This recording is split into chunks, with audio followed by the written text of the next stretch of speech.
To the Friday Flash Forward. It's Friday again. We're back. With me, as Been a always, while. is my. Sorry, well, I just completely botched that by just pausing for breath. That voice you just heard was my usual co-host, Callum. How you doing? Yeah, not too bad. Race yourself. I'm doing fantastic, and I'm, of course, am Reece, better known as Loltize. We are here with the 8.4 Megapod. We're going to be talking about the big elephant in the room, a couple of things relating to mage items and some champions that have been seeing some solo queue play and whether or not to expect them in competitive. And we're also just going to, right off the top, spend a very reluctant few minutes talking about today's article, revisiting the Tainted Minds situation. So I guess we'll just get straight into that. Callum, did you have any thoughts or initial or reactions to this coming back up to the surface again? For one, personally, I think Riot Games bring it back up despite what they said last year saying they would release a video. I think at this point, I think respect needs to be given to both the organization and the players involved to leave it alone. It doesn't Strongly need to agree. be brought up again.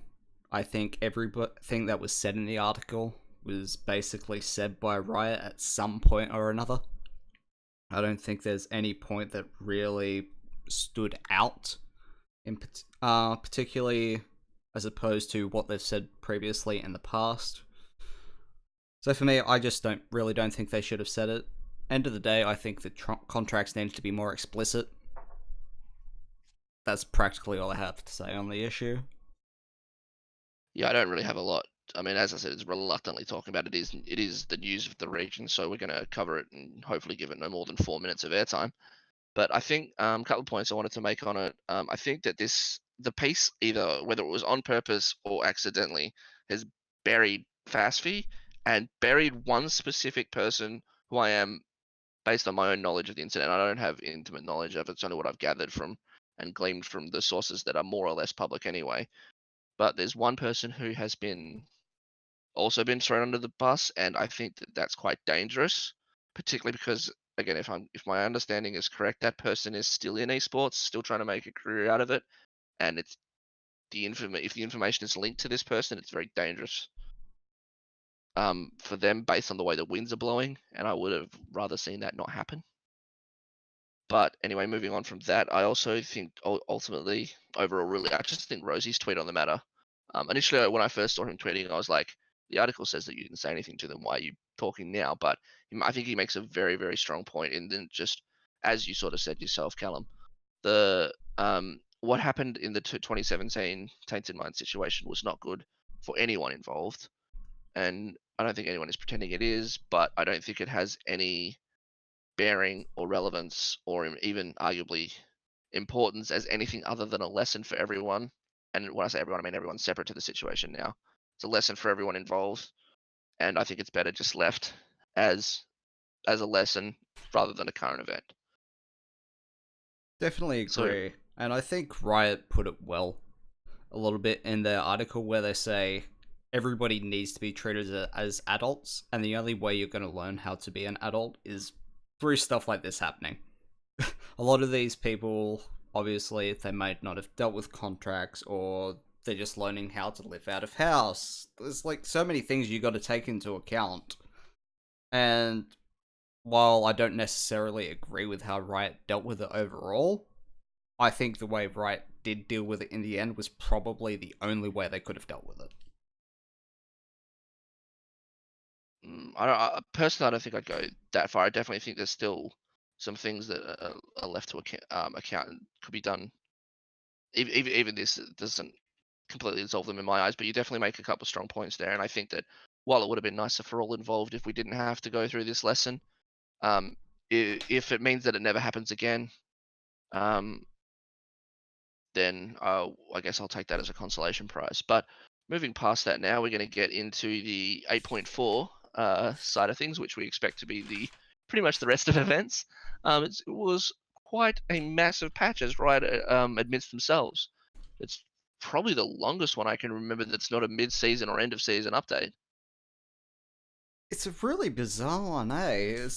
They've come out and they've made a whole bunch of changes changes to particularly mage itemization. For one, that's not something you really do in a mid-split patch for me. I think anything where you're changing itemization because that affects the game on the wide scale, it's something that you kind of don't really want to do. Yeah, and the weird thing about it is that we seem to still be on 2 weekly patch cycles. Like, I don't mind having big patches personally, more often than mid and end of season, but what I want to see is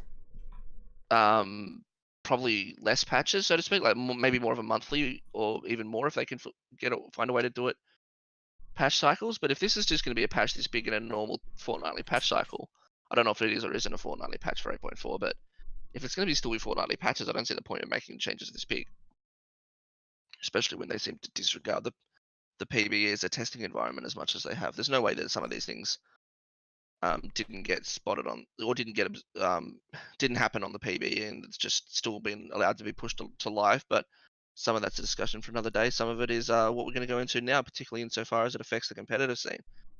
So I think we're just going to get straight into the elephant in the room, or do you want to cover the other stuff and then get to the big one? What do you want to do, Cal? I think we just get the elephant in the room, to be honest. Alrighty, let's get straight into it then. The elephant in the room, of course, and as was seen for those of you who watched NACS this morning, is the changes to Banner of Command. Well, not the change. It's not a change of Banner of Command. It's a bug fix on the Baron buff, which I'm just going to jump straight down to it. Is previously the Baron buff was the benefit for siege minions was not being applied to cannon minions that had been enhanced by Banner of Command. They've now fixed that, and we're in a situation where it does. If memory serves, if you've got both buffs, it does 500. The cannon minion has 500 AD into turrets. Is that right? 500 damage, I should say, to the turrets. Is that right? Number sounds about right on the top of my head. I had all the tabs open yesterday, but of course I don't know the exact damage, but what I can tell you is it takes about 8 auto attacks with the Baron buff to kill a tower. Yeah, so they've towers have 3600 or 3800 if you're hitting an outer turret HP, so 500 the math would check out for 8 shots on that. So I've got just opening the wiki up now. I've just got back from work and I'm not prepared with all my materials. Siege minion. Yeah, so they've got base 50 AD. They get plus 100 off of the Banner of Command, and I believe they get another plus 100 off the Baron buff, which gives you 250 total, and they deal double damage to turrets. Yeah, so siege minion, this is right. They get oh, that's right. The base stack damage scales. I've stuffed that up. So depending on when in the game you take it, it does more or less damage. But they get plus 150 AD from the 2 buffs and 100% damage to turrets. So you're looking at a minimum of 400 damage by 20 minutes in the game if you take your Baron straight away. And as Callum just said, that's 8 hitting turrets. And while the Baron buff does halve the attack speed of the siege minion, that's still enough to 100 to 0 a turret from full in 16 seconds. It's been timed out. So this changes really quite a lot in for competitive in particular. Callum, why don't you get us started with some of the bigger impacts that this is going to have on the game? So for me, Banner of Command is going to be seen in every single game. It is going to up the tempo of every single game. I mean, Riot did say they want to lower the game time. They've gone and done it. Games might be ending in 25, 30 minutes quite regularly now. And if it doesn't, something's probably gone wrong at a Baron somewhere. But so, in terms of how this will shape out the meta, honestly, I don't think this is going to last till next week. This is going to be a 1-week thing. If they don't do some form of competitive hotfix, I'll be very, very shocked. Because honestly, this is something that you have to. So for me, resurgence of tanks in the top lane is practically guaranteed. Obviously, the better builder of the Banner of Commands. Looking at the match histories from the NACS, or NA Academy League, I believe it's called now. A lot of tanks. Maokai, Scion, Ornn, tanks everywhere. So top lane, you're probably seeing the return of the tanks, probably phasing out a little bit on the Vladimirs. GP might be gone from the meta. Wait, did I say GP was going to be gone? Yes. Oh my god. It's taken this long, but I don't think he'll be gone for long. Clearly now, the plank is gone.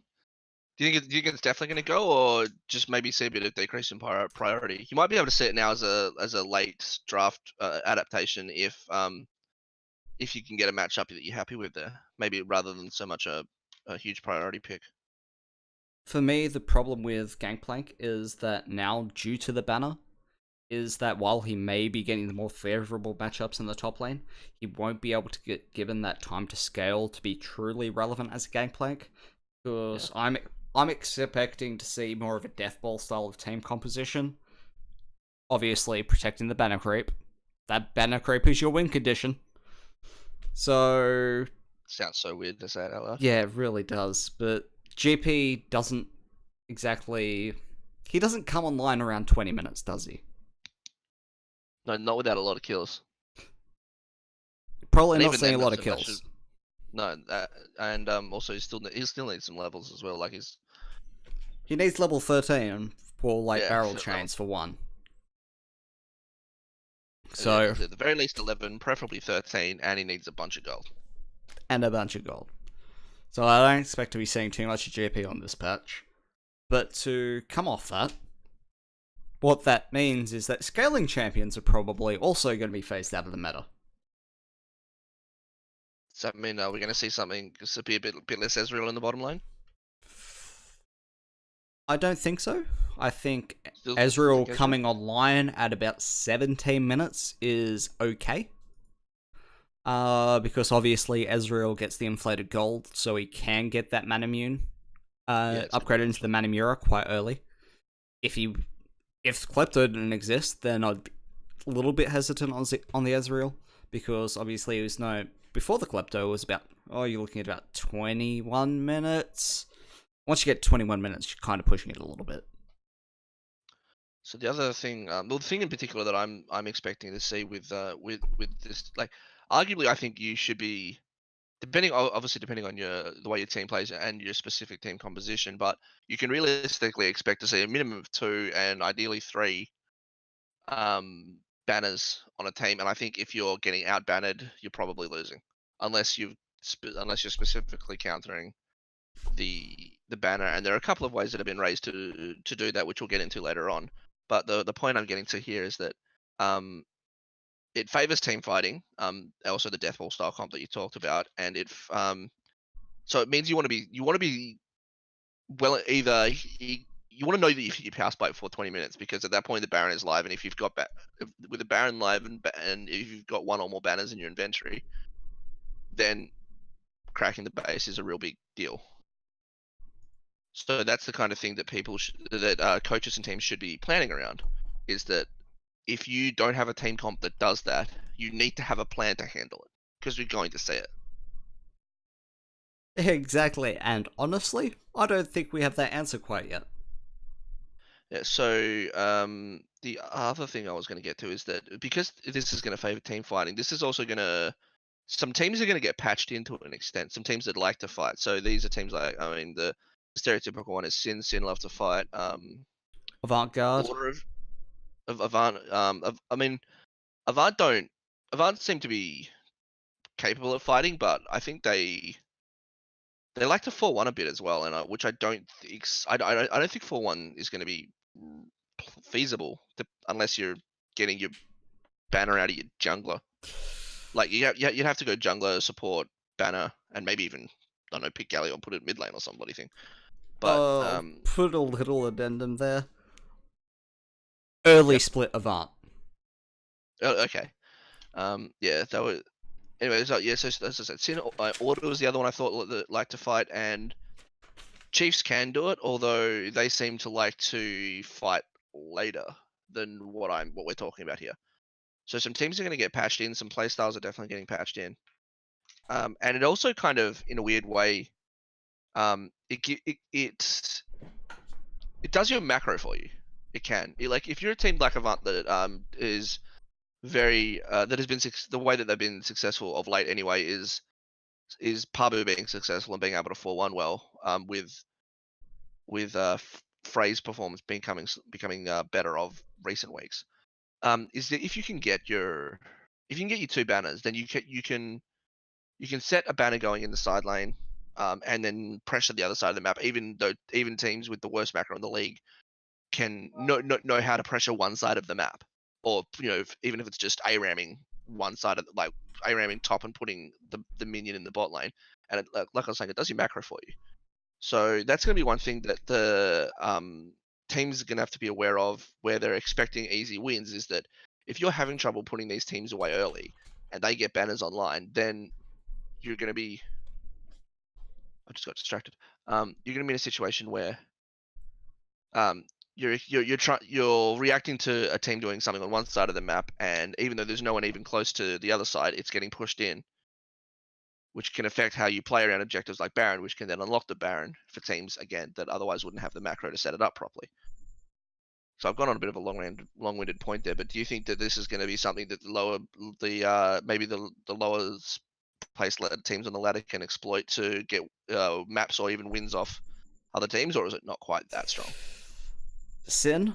Maybe. Bombers and Tectonic, I don't know. I nearly put Bombers ahead of Sin on my power rankings this week. I actually think that they're going to be a team that do it really well, because I think that they're one of the teams I'm expecting will be surprisingly good for wanting, even into this meta, because Sleeping has been doing better and better. But sorry, I jumped in. You were talking about Sin and Bombers. I just wanted to put that in there. Tectonic and Bombers, and that is purely due to the fact that they don't really know how to use tempo in the early game. No, yeah, that's something in particular you've gone into when you've been talking about your power rankings. So, do you think that that tempo knowledge of the early game is still going to put them too far back enough that they won't be able to make up for it, even if they're out bannering their opposition? Potentially, and I think that is mostly due to the fact that you're going to be going up against 20-minute Barons. But as a side note, maybe the fact that there's a clear macro win condition, maybe that means that it can be like, okay, we need to do this, this, and this, so we can be at Baron at 20. Having a defined way to win is pretty nice. It can do wonders for a team. That's the kind of thing that I think that, for all the criticisms I've had of Cyclone, the one thing that I think he has done very well is put his players have seemed to be playing to a script in the early game. And I think if, as you say, if you can put them on a script that says, we need to do this, this, and this so that we can set up for Baron at 20, then that's something that they can walk in and they can have a plan. And then this really strong item can take over the game at that point. The thing I wanted to get into now, unless you had anything to add on to that real quick? I don't believe so. Right. So there are a couple of ways. One in particular that's being touted as a way to handle Baron, and one of them is something I jumped in on a Twitter conversation, perhaps a bit facetiously, not perhaps, definitely a bit facetiously, with Jat, who was talking with Hai, obviously both from NA, about Banner. Hai was saying that he thinks it should be hotfixed, and Jat replied with a video of him minion dematerializing a suitably enhanced siege minion. And I made the comment that if anyone's holding their minion dematerializer for that point in the game, that they're going to get roasted by Jat on the analyst desk. And he said, well, you're going to have to, because you're going to, teams like as you point out, the siege minion, it becomes your win condition. And if you don't do it, you're going to lose. And to be fair, saving your minion dematerializer for a 25-minute buff siege minion or losing, I'd take, I'm gonna save my minion dematerializer over losing. Thank you very much. But what do you think specifically about minion dematerializer as a solution to the banner minion? I think the biggest problem is the range. If you're running up to dematerialize that minion, you're probably the support. Yeah. If you don't have your items, because obviously you're going to be behind, if you're not tanky enough, you're dead. Yeah. You go boom. So the range of the minion dematerializer itself is not bad. Like I think you can do it from roughly the steps to a banner and baron cannon minion. But still, the one problem I have with this as a solution, well, there's two problems actually. The first problem I have is that, like you say, it's not so much that like you can do it, for example, out of auto attack range of most champions that aren't Caitlyn, Cogwall, Jinx, so on and so forth. The champions with greater than 650 range, because I think the range of, if off the top of my head, is 650. It's not so much getting auto attacked; it's that you become exposed and you don't have to stand still to channel.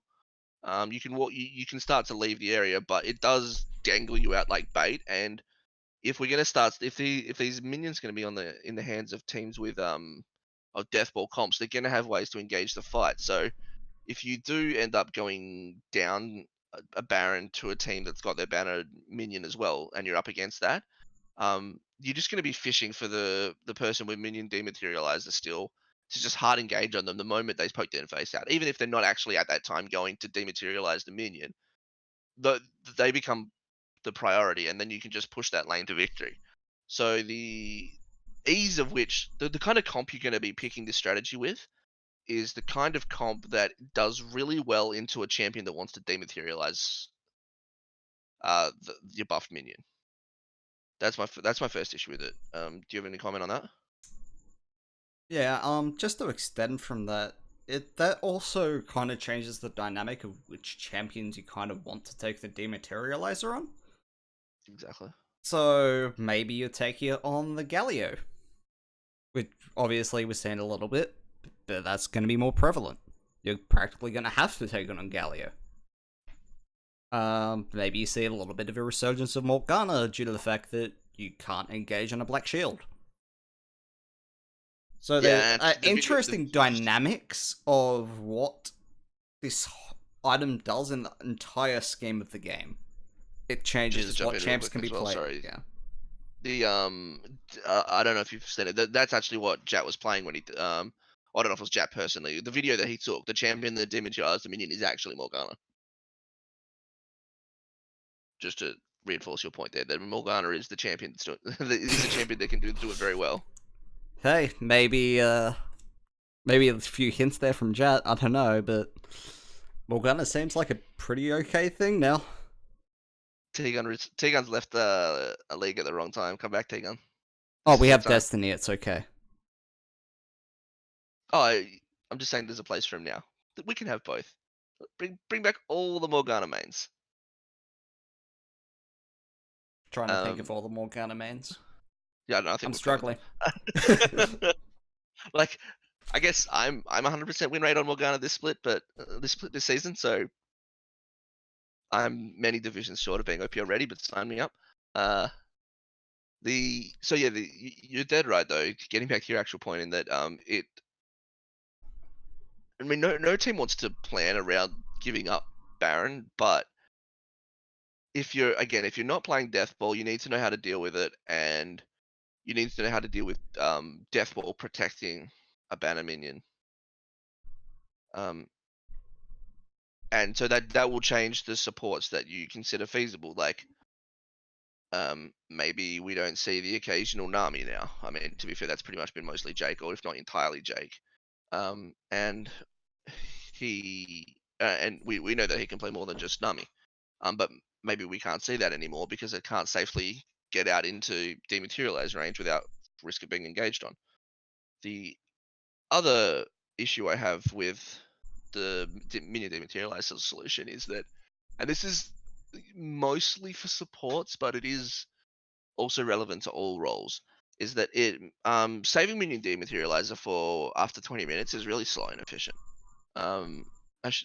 Obviously it's more efficient than losing, as I covered before. When the option is lose or minion dematerializer, you're going to pick to lose. But again, we're talking about expecting this with deathball comps. So if you're against one of those comps and you've given up Baron and you've still got minion dematerializer, if you're a support like we've been talking about, the most common role that, well, the role that's traditionally built Banner of Command is you're going to have boots, you're going to have your vision item, like your item that used to be Sightstone. You're going to have pink wards, you hope. Insert 2017 cupcake meme here. And you're going to have your minion dematerializer taking up a slot, at least 2 slots for other things. So maybe banner is your only item, but you can't sit on components. Like, obviously supports have a limited gold income. You're going to get to a point where maybe you're building an item and you're going to have to choose between finishing it or sorry, you're not going to be able to finish it because you don't have the gold. Because but you can't build your second component because you've got a minion dematerializer slot. So you're sitting on this gold. Like maybe you've got your what's the bracer? The 650 gold. The health one with the Ruby health, and health Rejuve? item. Bracer. Ruby and bit, yeah. You're sitting on that and you're trying to build it into something. The whole item costs 2100 gold, and that item costs 600. So you've got 1500 to complete it, but you can finish the other component, but you can't because your dematerializer slot's taking it up. So now you're sitting with 1000 useless gold in your inventory. Like, are you supposed to just build an elixir to give you combat power in the meantime? You're going to get out damaged by a death ball comp.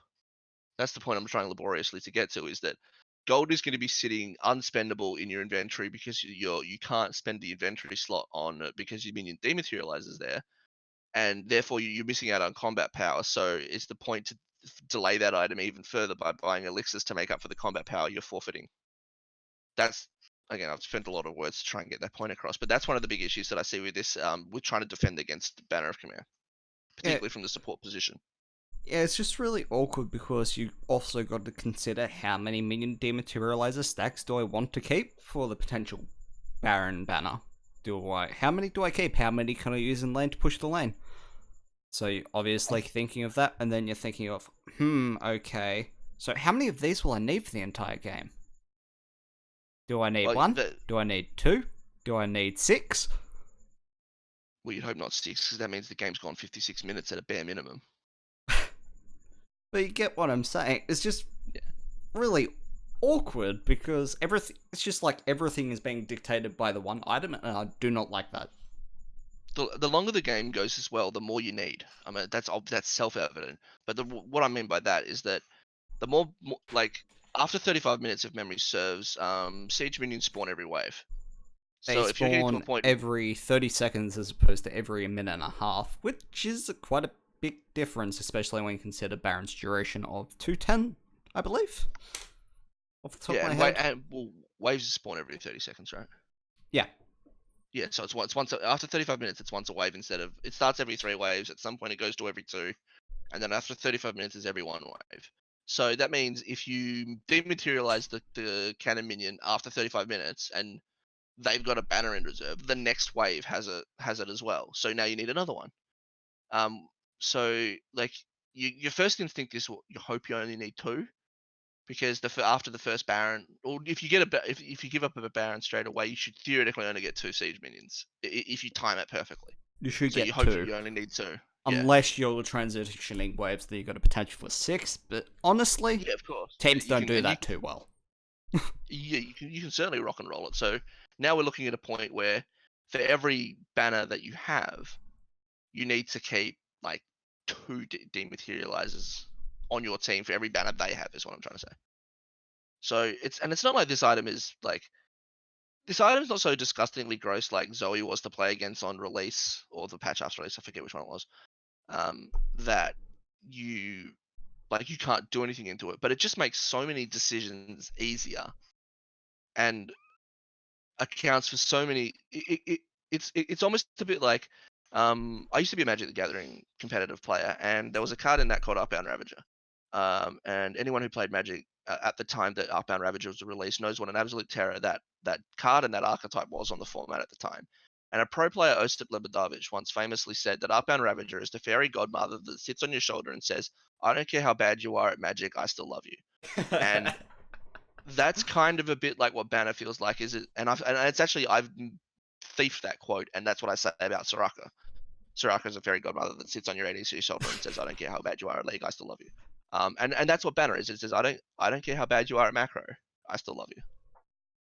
Yeah, and that's why it's that's why we're spending so much time talking about it right now, is that it changes the game. It changes the way you approach the game. Yeah.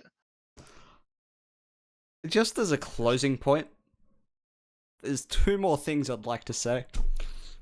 Well, One. Sorry, 3. One. You can have 4 if you like. Out of all the NA Academy games that were played today, and 2 banners were not built. And both of those teams lost. Okay, so by one team, and both of those teams lost the game. 2. FlyQuest Academy versus Clutch Gaming Academy. How many banner commands do you think they had in that game? Well, I know the answer to this question, but I'm going to play dumb. I don't know. How many? 5. Was it 5? Oh, it was 5. And 3. Who won? Was it who won? Was it the team with 3 banners or the team with 2 banners? Hard question. I think it was 3. Oh, lock me in a sanitarium. Now we're getting a bit obnoxious. So this is not just spitballing. These are results. Now you can meme about the quality of play in NA Academy all you'd like, but it's arguably comparable to the top of Oceania in some respects. So there are definitely parallels that we can draw to what impact it could have on play for tomorrow and Sunday. Yeah, exactly. And funnily enough, do you know what my last point is? What's that? Trying to think of the team. I think it was BBQ. They built 2 banners in the one game on 8.3. Oh, ahead of the meta. Did they win that game? I believe so. And that was even without the bug fix. That was without the bug fix. We're in for an interesting week of OPL, boys. We are indeed. But there was, as we said right off the top of the 8.4 comments, there is much more to this patch than just Banner of Command, although we anticipate that to be the biggest impact. Some other things we wanted to talk about, and which was arguably the selling point of the patch, so to speak, although you don't really sell patches, but you know what I mean, was the mage item changes. So we're seeing, trying to see the end of every mage building Morella Nomicon, and instead of seeing a ubiquitous 1 item, we've changed it to what, 3? 3. Between 3 items will cover basically every mage you'll see. And the reason for that, of course, is that mages need mana. And I was just thinking about what you were meaning. I was like, I was talking about Morella Nomicon, and so we replaced we're going to Morello to 3, but really we're going to 2. So the primary 2 is Tier, which is obviously becoming Archangels, and you're saying to me before the show that Ludens is the other big one that's coming up, and Ludens seems like I really like Ludens now. I haven't actually had a chance to build it on any champion that I play, but it seems like it's really tasty item right now. Yeah, I'm expecting it mainly more so on Talia more than any other champion.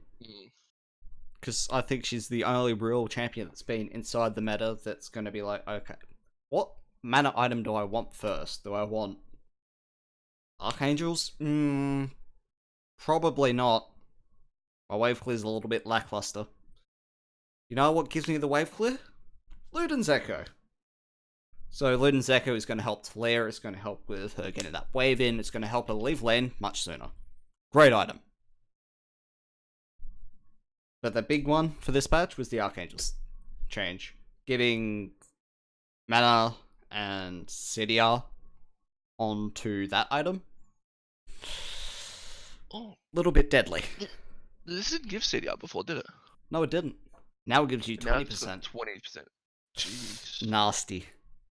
Yeah, that's just straight up. That is Morella's, isn't it? Like, arguably. May as well be. It's a scaling Morella. May as well be. So obviously, I think the big one that people are going to say, yes, Rise is broken. Yes, we know. But then obviously we've got the other champions. Cassiopeia. It was already a strong pick, yeah, so obviously Cassio. Cassio comes back. Victor is a good use of the Archangel stuff, obviously, with his Q. Nice shields. Oriana will shift. That's the item that Oriana will shift. Yeah, Oriana's shifting to it, definitely. Oriana's stack. Honestly, I think Oriana was a champion where it's like, okay, tier just takes too long to scale. I just want Morellos. Well, guess what? Your Morellos is your tier. Bingo! You got your item back. Hooray! Now, the other one that was starting to see some play in 8.3 was Abyssal Mask, which is... I'm trying to scroll through the major items now. It doesn't look like it got touched in this patch, so is that still something we'll see, or is it now like it was even being played in stuff where you wouldn't necessarily see two strong magic damage champions, like just one and a magic damage dealing tank was enough to see players start to build a bit of Soul Mask. Is it not quite that ubiquitous now, or are we going to see like maybe a bit more Roa coming back, which is the alternative you could build in that? GLP got a touch up as well, so I guess that's a third option. Is there any of those that sort of poking their head up above the other? I don't know about that GLP. Still seems to be like a pretty rough item. And the problem is you're not building on Aurelian Soul now, so rough item, but Oh yeah, it's lost its it's not building out of it's not Catalyst giving anymore. him health and Health mana. and mana back, yeah. It's It's a rough one. It's a lost chapter item now, yeah. But It's not obviously with the Abyssal Mask, Cassiopeia, you're definitely going to be seeing it. Gallia, you're definitely going to see it. How much? I don't know. I believe people are now moving to a Roa-centric build. I think people have realized that you probably want more damage. Damage seems pretty good in this patch. But yeah, Abyssal Mask, I don't think too much has changed there. Maybe you'll see more people going for the Roa. On that note, tier Roa builds, they're great now as well. But the other thing as well. Sorry, Banner just of jumping on Command Roa exists. Yeah, of course. So maybe you if we're don't gonna get time to scale. Well, the thing about Roa is that it's kind of a bit of an interesting tug of war, and this is actually what I was going to bring up is about Banner and Roa. If you're going to be seeing these Deathball comps that want to team fight, then Roa is a nice item to have because it gives you more damage than without accounting for the Abyssal Mask passive. It gives you more. Obviously, it gives you AP, where Abyssal Mask gives you the damage aura. And it also gives you more health than Abyssal Mask does. So maybe that's what they're just wanting it for situations where 60 scaling up to 40 was plus 40. So 60 scaling up to 100 AP gives you more than the 10% aura on Abyssal Mask, and obviously it gives you another 150 health at max stacks on top of Abyssal Mask, and overtakes Abyssal Mask in stacks. With stacks at like 2, I think. I've got my client open here. Oh no, it's 20 health, so it takes 3 stacks to be better than Abyssal Mask in terms of health. So maybe that one might be why we said just to, in certain situations it just gives you more combat power at the time you want it than Abyssal Mask does. Potentially, I mean, obviously this patch is a little bit of a weird one. Yeah. Where the entire game basically changes to one item and then it completely flips again when it's removed. Next 2 to 3 weeks are going to be some interesting League of Legends in the competitive scene.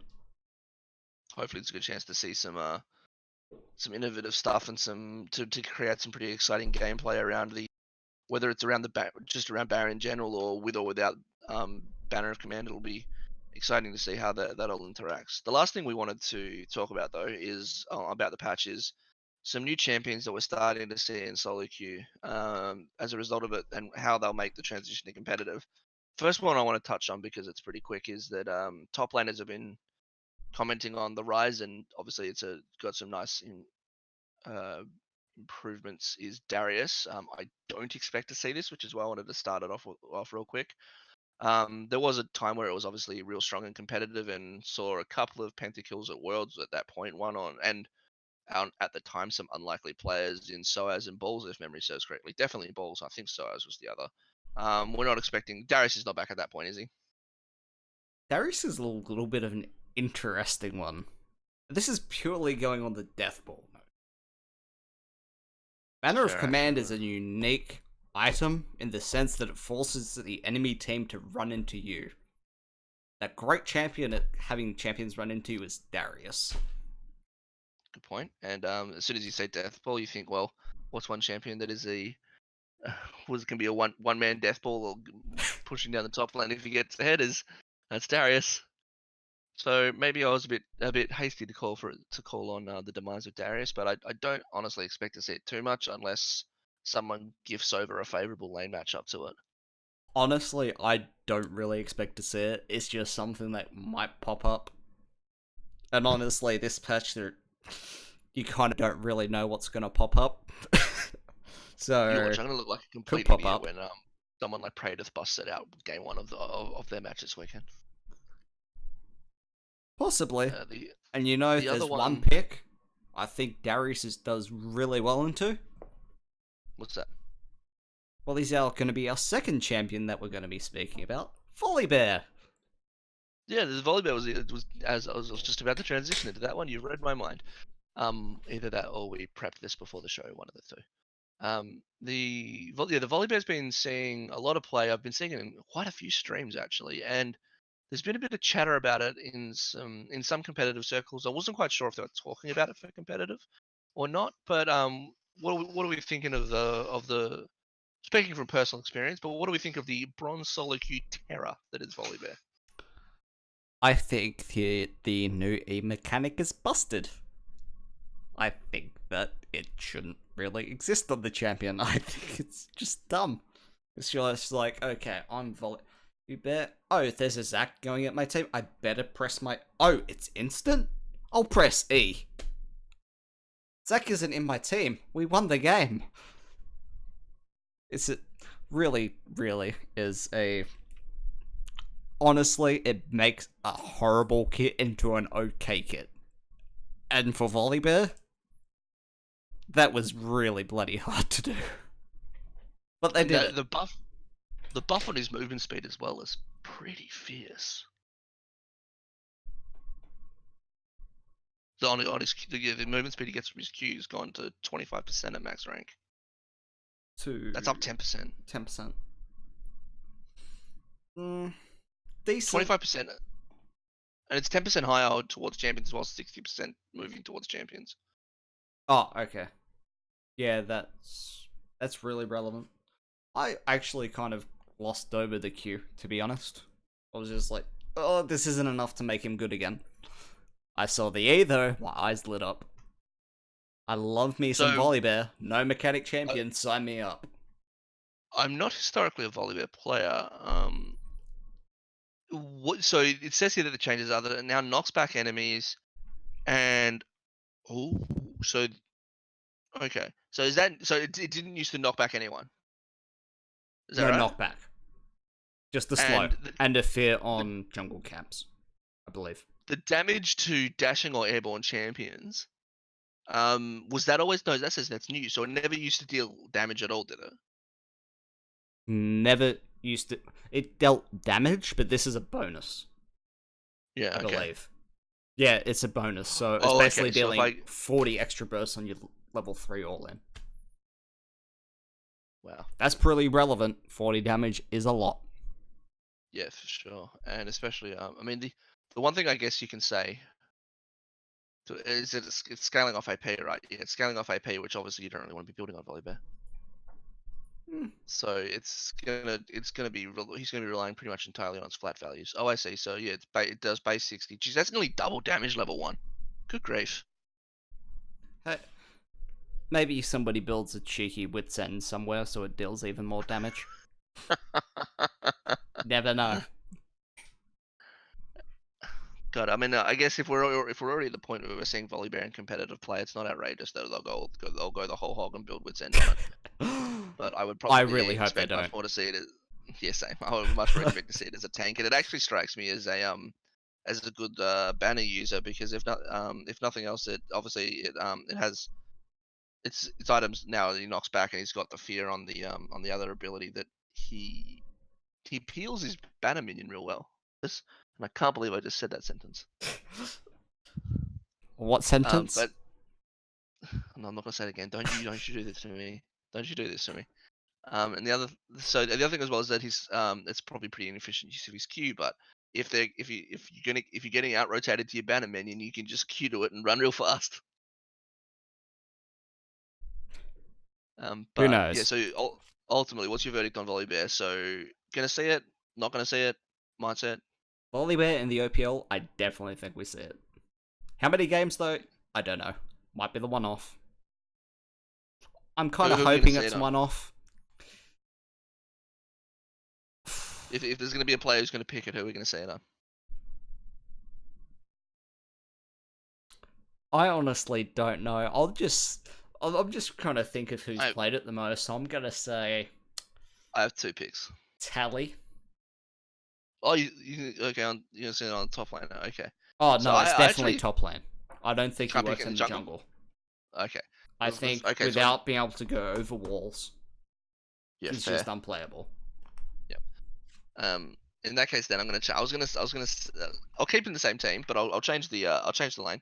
My pick is Paprise. It's probably a bit of kind of a bit of a waste of your star top laner, but the reason I say this is a bit of a freebie is that Tectonic are the team that has shown us the cheese pick before in the famous Urgot mid. So maybe they'll be the one to see to deploy it into the top lane. I was actually going to say only, but if it's unplayable in the jungle, it's actually also not outrageous that Pabu would build it, because I think that that's something that they can, like, they're going to be on I think they're going to be onto Banner, and I think that they'll be if there's any. I mean, I don't think they don't have a particularly difficult matchup this weekend, do they? You watch, I've just flamed some team. Versus I can't remember. I've definitely just flamed someone. So which team do you think you flamed? Oh, it's Tectonic. It's Tectonic. Maybe Lucky you. Maybe it's something. Maybe it's something they'll use it as an opportunity to test it. But yeah. So I guess if we're gonna say it, that's the match. They're playing each other. There you go. First match of the weekend. That's the match we're gonna see Volibear. Yeah, and then poor Jake and Bryce are gonna have to spend the rest of the weekend wondering if they're gonna see Volibear again. Might happen, might not. Who knows? But what I do know is the jungle's changing. Go on. No tracker's knife. Oh yeah, that's shit. That was the big one that I forgot to prepare for. That's Oh yeah, that's gonna make some huge changes. So my first question is, you can make an argument both ways, but I don't know which one's the stronger argument. Does this mean we're gonna see more tank junglers or more assassin carry junglers? The way the game is going, in my opinion, probably the assassins. Purely for the fact that they up the tempo the quickest. Yeah, and they so the argument was that the argument in each direction for my money is that less wards means more ability for assassins to do their thing, get in unseen and deal damage. But conversely, if you know that there's less vision, you might want to be safer and thus pick more tanks in the jungle. Does the emergence of Banner change that opinion on carry junglers, because jungle is a slot you can deploy Banner from? I think the fact that you're probably running the Banner in the top lane, for my money, that it basically means in the jungle you can go ahead play the assassin. For sure. But on that note, in the jungle, that I think was brought up in the dive by the LCS guys, that Nunu's actually pretty decent with skirmishes, Saber. Yeah, for sure. I mean, I said it for like week 3 of the podcast, I believe, maybe, when Nunu got the Omega buff. He could duel anybody at that point. I was building skirmishes, Saber. And the other thing is, Nunu, very good user of Banner command as well. Another thing, very good killer of the Baron buff. Or the Baron. Oh wow, this is Carbon, you've retired too soon. Come back. Maybe there's a game in Nunu. This is the unretirement special. Bring back Carbon and T-Gun. They're both part of Legacy. Oh no, we can't do that. Can't bench Sybil and Decoy. That would be mean. That's not on. Unfortunate, guys. Unfortunate. No coming back of the old players. Oh, don't worry. We've got Bubips Nunu to save us a little bit. But and the classic, the Legacy, not the team, not the org, but Legacy Nunu player Juice. That was that was mean. That was awkward silence. Yeah. Damn. Oh no, that's unfortunate.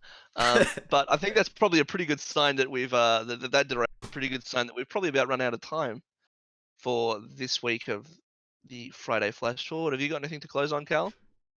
I just want to add one more point, and that Yeah. Rek'Sai is back in the meta. No Which, wards equals Rek'Sai. contrary to my earlier flame, is actually a good thing for Juice, who is a very good Rek'Sai player traditionally. So, The only thing there, you don't see the blue smite, you're seeing the red smite, because red smite is busted. Red Smite's really good. The only thing, I think anyone who didn't realize how good Red Smite was because of Green Smite is going to be very surprised to see the amount of Red Smites that come out this weekend. But again, with that said, that's probably all we have time for on tonight's episode of the Friday Flash Forward. Thank you for those who have joined in. You can catch our content at www.snowballesports.com or on Twitter at Snowball Esports. You can find Callum at CDMLol, and you can find myself at LolTies. But until then, thanks for watching again, and good night.